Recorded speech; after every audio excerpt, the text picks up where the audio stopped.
অনেকদিন পরে বাইরে গিয়েছিলাম আর বাইরে গিয়ে আমি কিছু কেনাকাটা করেছি। আজকে আপনাদেরকে দেখাই আমি কি কি কেনাকাটা করেছি।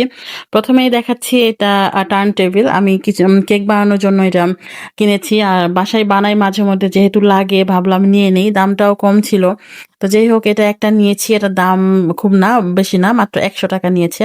তারপরে আমার বাচ্চা খেতে চায় একটু ক্রিম ট্রিম লাগিয়ে, এই জন্য বাচ্চার জন্য ওই যে কাপকেকের জন্য 3টা কাপকেকের মোল্ড নিয়েছি আর একটা স্লাইস কেকের মোল্ড নিয়েছি।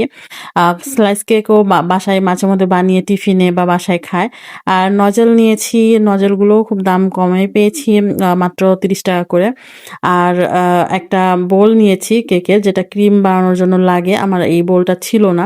তো এই বোলটা এটাও দাম কমই রেখেছে, কিন্তু দেখা যাচ্ছে যে ময়লা, এটা ধুলে উঠে যাবে, সমস্যা নাই। আর নিয়েছি চকলেট ইমানশন। চকলেট কেকটা আমারও পছন্দ, বাচ্চারও পছন্দ, এই জন্য এগুলো